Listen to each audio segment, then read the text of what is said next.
Hello students, जो topic हम पढ़ रहे थे इस्लाम रिलीजन।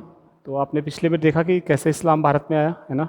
लोक प्रचलन में इस्लाम, popularity of Islam in India आपने देख लिया, ज़िम्मी वर्ड आपने देख लिया, जीनन वर्ड आपने देख लिया, उलेमा हो गए, सरिया हो गए।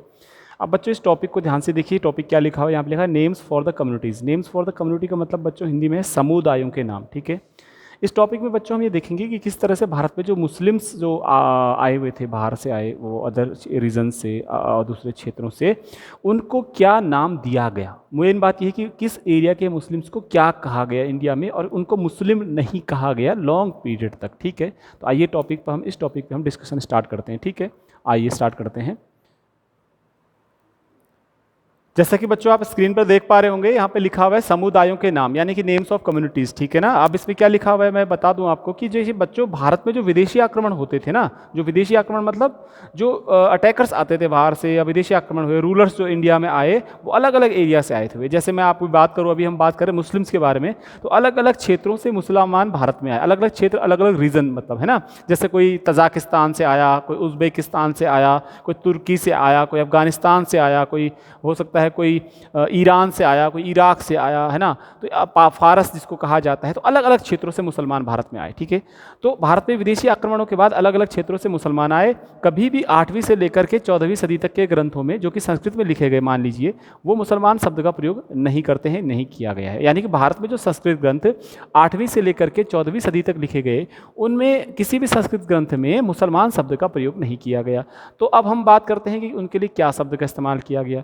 बच्चों उनके लिए उनके क्षेत्र के आधार पर ही नाम का प्रयोग किया गया, कि किस क्षेत्र के से वो बिलोंग करते हैं, उसी क्षेत्र पर उनके नाम का इस्तेमाल किया गया। मतलब यहाँ पर एग्जांपल आपको बुक में ये भी मिलेगा कि जो हिंदू होते हैं और मुसलमान होते हैं, आज हम उनको ये समझते हैं कि वो किसी धर्म का नाम है। ठीक है, लेकिन एक लंबे समय तक हिंदू शब्द जो है उसको आप एक हिंदू धर्म से जोड़कर नहीं देख सकते हैं।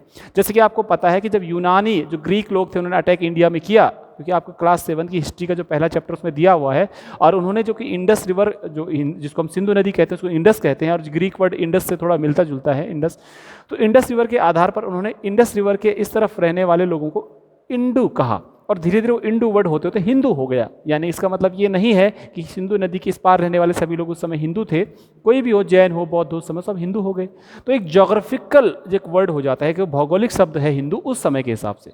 बाद में धीरे धीरे करके विशेष धर्म जो हम ब्राह्मण धर्म है, उससे हिंदू शब्द जुड़ गया। इसी तरह से लंबे समय तक मुसलमान शब्द का प्रयोग 8वीं से 14वीं सदी के संस्कृत ग्रंथों में नहीं किया गया, बल्कि क्षेत्र के आधार पर उन लोगों का, प्रवासी समुदाय जो थे, बाहर से आने वाले जो माइग्रेंट पीपुल थे, जो मुस्लिम्स जो यहाँ आए, उनके रीजन, जिस रीजन से वो बिलोंग करते हैं, उसी रीजन पर के बेसिस पर उनका नाम दिया गया। जैसे एग्जांपल पे देखिए बच्चों, क्षेत्र विशेष में बार बार कह रहा हूँ, है ना। मैं से मान लीजिए आज की डेट में आप नेपाल में हिंदू रहते हैं ज़्यादातर, मान लीजिए, तो आप नेपाल से आने वाले किसी भी नेपाली को आप ये नहीं कहते हो हिंदू, आप कहते हैं नेपाली। नेपाली हिंदू वर्ड का भी यूज़ हम बहुत कम करते हैं, हम बोलते हैं नेपाली। क्यों? क्योंकि उसका रीजन कौन सा है, कंट्री छोड़ दीजिए फिलहाल, उसका रीजन एरिया कौन सा है, नेपाल है, तो वो नेपाली है। ठीक है, इसी तरह से बंगाल का बांग्लादेशी है। इसी तरह से एक आप देखेंगे तो बर्मा का हो, ये म्यांमार का हो गया तो म्यांमारियन पीपल है। ठीक है, चाइना का चाइनीज़ है, तो ये एरिया को बिलोंग करते हैं। तो उस समय भी ऐसे ही एरिया से लोग आते थे। आइए मैं आपको पहले बता दूं, या तो इस टॉपिक को समझने की कोशिश करें, और अगर आपको समझ में नहीं आता है तो जो मैं बता रहा हूं वो टॉपिक्स को, उन क्वेश्चंस को जरूर याद कर लें, जैसे मैं आपको बताने वाला हूं। तो फिर क्या किया गया, उनके क्षेत्र के नाम के आधार पर उनको नाम दिया गया। जैसे देखेंगे, तुर्की के मुसलमान को तुर्क कहा गया। मैप में देखिएगा तुर्की कहाँ पर है, तुर्की के मुसलमान को तुर्क कहा गया। तजाकिस्तान के मुसलमान को ताजिक कहा गया।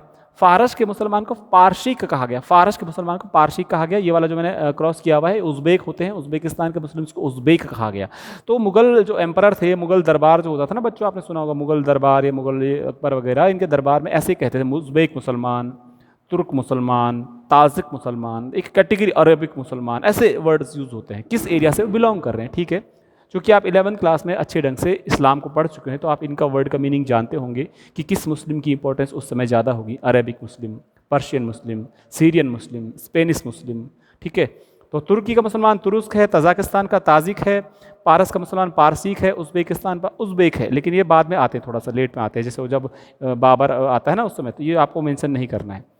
कभी कभी यवन शब्द का प्रयोग सभी विदेशी लोगों के लिए कर दिया जाता था। कभी कभी यवन शब्द का प्रयोग, many times they use the word Greek और सॉरी यवन for the every migrant community, है ना। ये कौन थे समुदाय? ये माइग्रेंट थे, ये प्रवासी हैं। ये कौन है?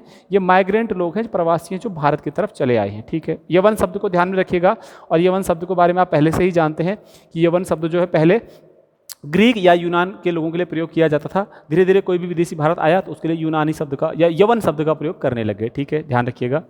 गौरतलब है कि यदि यवन शब्द का प्रयोग ग्रीक यूनानी लोगों द्वारा ईसा पूर्व से 8वीं सदी तक होता रहा है, इनका अफगान लोग और तुर्क लोग, देखिए तुर्क एक जाति भी होती है जो तुर्किस्तान वाला एरिया है सेंट्रल एशिया में, आपने 11th क्लास में पढ़ा होगा, आप फिर से देख लीजिएगा। तुर्किस्तान एरिया 11th क्लास में इस्लाम में चंगेज़ खान वाले एरिया में भी दिखा रखा है। तो तुर्क और अफगान, अफगानिस्तान के रहने वाले अफगान और तुर्क जाति के जो लोग थे, तुर्की के तुर्क नहीं, तुर्क एक पूरी एक जाति है, ठीक है, कास्ट, एक पूरा एक रेस है, एक एथनिक ग्रुप है ना, नस्लीय समुदाय है। तो तुर्क और अफगान लोगों को शक भी कहा गया, मैं यहाँ पे आपको लिख दूँ, शक भी कहा, तुर्क और अफगान जो लोग थे उनको शक भी कहा गया। अब आपको ये मालूम है कि शक कौन थे, यवन कौन थे, ठीक है। और विशेष रूप से बच्चों मैं आपको एक मेन बात बता दूँ, जो मैंने पॉइंट बताया था, यवन, यवन शब्द का जो प्रयोग किया, अगर मैं बात कर रहा हूँ बच्चों, तुर्क और अफगान लोगों के लिए यवन भी कहा गया, शक भी कहा गया।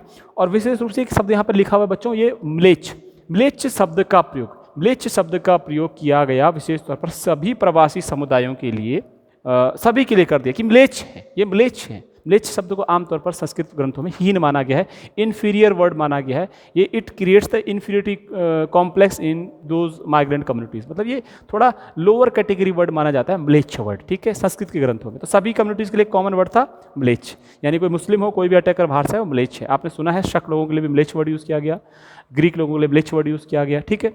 पर्टिकुलर ग्रीक बोलना कोई दिक्कत नहीं, यवन बोल, यवन यूनान करने वाला यवन ही कहा जाएगा, लेकिन म्लेच्छ वर्ड सब के लिए, ठीक है। अब अगले वीडियो में बच्चों इस वीडियो को मैं छोटा से छोटा बनाने की कोशिश कर रहा था, अब आप दोबारा से देखेंगे। जो विदेशी आक्रमणकारी भारत में आए, यानी कि जो मुस्लिम्स थे उस समय, उनको क्षेत्र के आधार पर ही कहा गया, उनकी आइडेंटिफाई, उनकी एरिया से आइडेंटिफाई किया गया। जैसे आप देखिए, तजाकिस्तान के लोगों को ताजिक कहा गया जो मुस्लिम थे, तुर्की के मुसलमान को तुरुष्क कहा गया, संस्कृत ग्रंथों की बात कर रहा हूँ, ये सब कुछ संस्कृत ग्रंथों में कहा गया। म्लेच्छ शब्द तो कॉमन वर्ड है, कोई भी प्रवासी समुदाय भारत में आता है तो उसके लिए म्लेच्छ शब्द का प्रयोग किया गया। म्लेच्छ हैं, आप तुर्की का हो, ताजिक हो, तुरुष्क हो, पारसी हो, कोई भी हो, उसको आप म्लेच्छ कह देंगे तो आपका कंक्लूजन हो गया, विदेशी है साहब, तो म्लेच्छ है, ठीक है। फारस के लोगों को पारसिक कहा गया, ईरान को फारस कहते हैं तो पारसिक कहा गया, ठीक है। अफगान और तुर्क लोगों को मुख्य तौर पर शक कहते थे वो, लेकिन आपको जबकि पता है शक कौन थे, शक तो प्राचीन ग्रंथों में मेंशन किया गया। शक जो है सेंट्रल एशिया की एक ट्राइबल कम्युनिटीज़ थी, है ना, माइग्रेंट कम्युनिटी थी, ठीक है। अब म्लेच्छ कौन होते हैं दोबारा देख लीजिए, आप पहले से भी जानते हैं, जो लोग वर्ण व्यवस्था के नियमों का पालन नहीं करते थे वो म्लेच्छ थे, जैसे रुद्रदमन एक म्लेच्छ कहा गया, इस तरह से शक लोग म्लेच्छ कहे गए। भिन्न भाषा बोलते हैं, संस्कृत ग्रंथों जैसी भाषा नहीं बोलते हैं, संस्कृत जैसी भाषा नहीं बोलते हैं, या संस्कृत से पैदा हुई जैसी भाषा कोई नहीं बोलते हैं।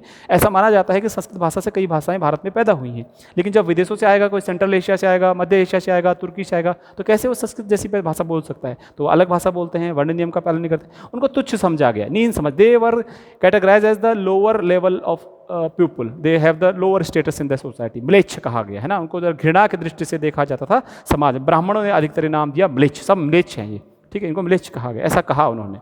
अफगान तुर्क को शक भी कहा गया, और कभी कभी इन सभी समुदायों को अफगान तुर्क को यवन भी कहा गया। अब यवन इसलिए कहा गया कि अफगान और तुर्क जो है, मेरे जो जहाँ तक मुझे मानना है कि ये इसलिए भी कहा गया कि एक ज़माने में सिकंदर ने अटैक करके अफगानिस्तान पर थोड़ा कब्जा कर लिया था, तो वहाँ कुछ यवन रह गए थे, उस वर्ड के आधार पर यवन कहा गया। तो कुछ वर्ड्स को आप याद रखिएगा।